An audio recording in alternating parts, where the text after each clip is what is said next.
নমস্কার, অমৃত সুধা চ্যানেলে আপনাদের সবাইকে স্বাগত। আমার কাছে একজন দর্শক বন্ধু প্রশ্ন রেখেছেন যে অনুকূল ঠাকুরের কোনো আশ্রম, মন্দির বা সৎসঙ্গ কেন্দ্রে যেখানেই যাই না কেন সব জায়গায় পয়সার বাক্স রাখা থাকে, সেখানে প্রণাম করতে হয় আর পয়সা দিতে হয়। কেন? সব জায়গাতে গেলেই পয়সার বাক্স রাখা আর পয়সা দিতে হয় কেন?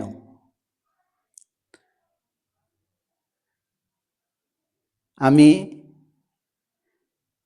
তাকে বলবো যে আপনি কখনো দেওঘর গেছেন বা অন্য যে কোনো সৎসঙ্গ মন্দিরে? এটা সত্য, সব জায়গাতেই পয়সার বাক্স রাখা আছে। ওটা পয়সার বাক্স নয়, ওটা প্রণামী বাক্স। আর অনেকগুলো রাখা আছে, কারণ কোনোটা শ্রী শ্রী ঠাকুরের প্রণামী, কোনোটা জগজ্জননী বড়মার প্রণামী, কোনোটা শ্রী শ্রী বড়দাদার প্রণামী, কোনোটা শ্রী শ্রী আচার্যদেবের প্রণামী বাক্স।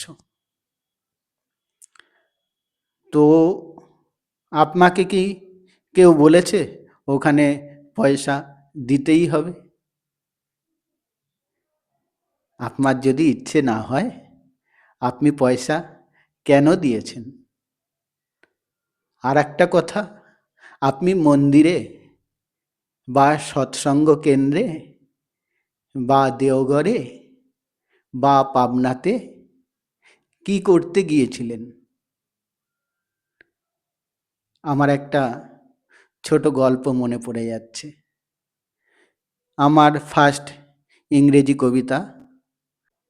কবিতাটা ছিল যে একটা বিড়ালকে নিয়ে তার মনিব একটা বাচ্চা মেয়ে বিয়ে বাড়িতে গিয়েছিল।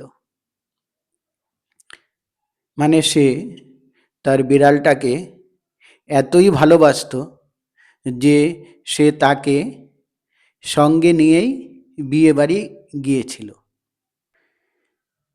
বিয়ে বাড়ি থেকে ফিরে আসার পরে মেয়েটি তার পোষা বিড়ালটাকে জিজ্ঞাসা করে, পুসিক্যাট পুসিক্যাট, হেয়ার হ্যাভ ইউ সিন? পুসিক্যাট, তুমি বিয়ে বাড়িতে কি কি দেখলে? তখন পুসিক্যাট বলল, I have seen a little mouse under the chair.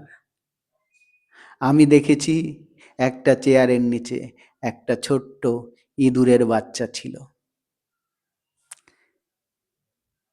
এই গল্পটার,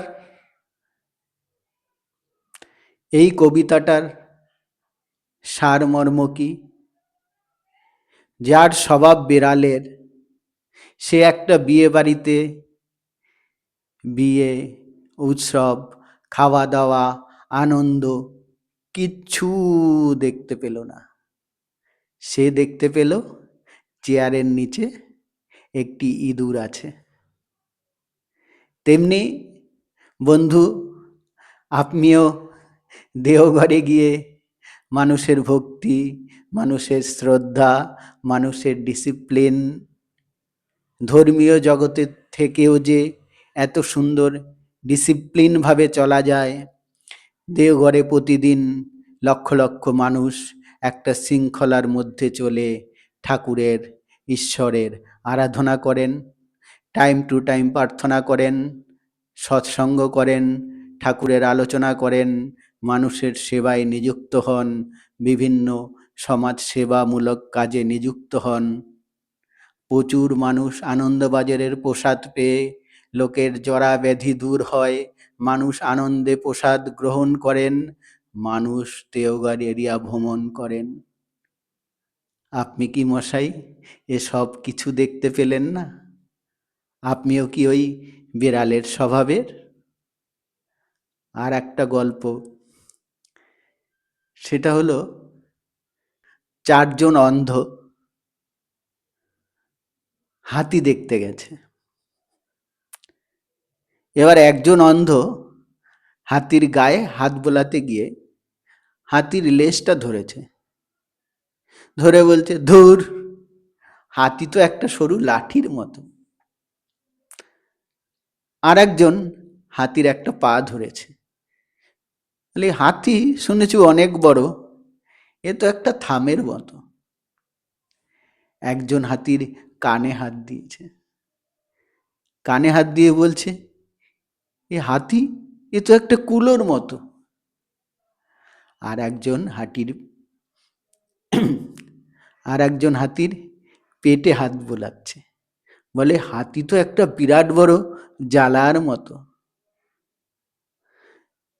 তখন সাইডে একজন অন্ধ নয় এমন ব্যক্তি যে দেখতে পান, সে বুঝিয়ে দেন, দেখো বাবু, না হাতি লাঠির মতো, না থামের মতো, না জ্বালার মতো, না কুলোর মতো, তোমরা যে যে অংশটা ধরেছ তোমাদের সেরকমই মনে হচ্ছে।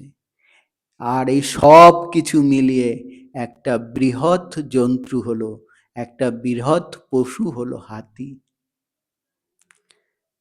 তাই আপনারও ওই অন্ধের হাতি দর্শনের মতো আপনার প্রকৃত হাতি দর্শন হয়নি, আপনি ওই লাঠির মতো কুলোর মতনই হাতি দর্শন করেছেন। আপনি দেওঘরে গিয়ে দেওঘরের শোভা, ঠাকুরের আশীর্বাদ, মানুষের শৃঙ্খলা, মানুষের উল্লাস কিছুই আপনার নজরে পড়েনি। এর জন্য আমি ব্যক্তিগতভাবে দুঃখিত। আপনার কাছে রিকোয়েস্ট রইল, আপনি পরের বার আবার যাবেন, গিয়ে আমার বলার পরে আবার নতুন করে দেওঘরকে দেখে আসবেন। জয় গুরু, ধন্যবাদ।